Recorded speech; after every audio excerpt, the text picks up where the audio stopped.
At least 99.2 million ballots were delivered to and from voters in the November 2024 presidential election, according to the U.S. Postal Service's Monday statement. According to USPS, within a week, at least 99.88% of ballots were delivered to election officials. A group of 36 election officials expressed grave worries in September regarding USPS's capacity to transport millions of ballots for the 2024 presidential contest. The related authorities referred to concerns regarding processing facility operations, lost or delayed election mail, and frontline training lacks impacting the government postal service's ability to deliver election mail in a timely and precise manner.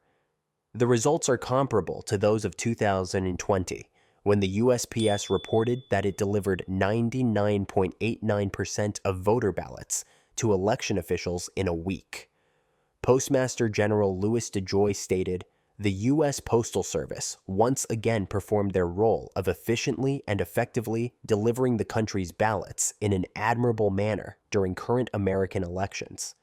In the November 2020 presidential election, 46% of votes were cast by mail, up from 21% in the 2000 election, according to the Inspector General's office. But now, in 2024, the United States Postal Service distributed 3.37 billion pieces of election and political mail." Postmaster General claimed postal workers made sure that votes were distributed despite the fact that, only weeks before Election Day, storms devastated sections of Florida, Georgia, North Carolina, and South Carolina.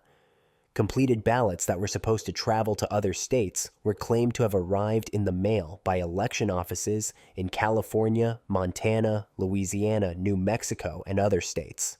For instance, according to the California Secretary of State's office, roughly 150 Oregon voters' mail ballots were sent to California in error before being returned.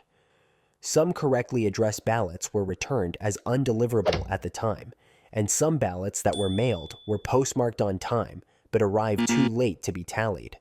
In order to guarantee that the operations functioned smoothly, that the 640,000 USPS employees know what is expected of them, and that the millions of customers may have faith in the Postal Service's capacity to deliver for them, uniform policies are therefore required nationwide.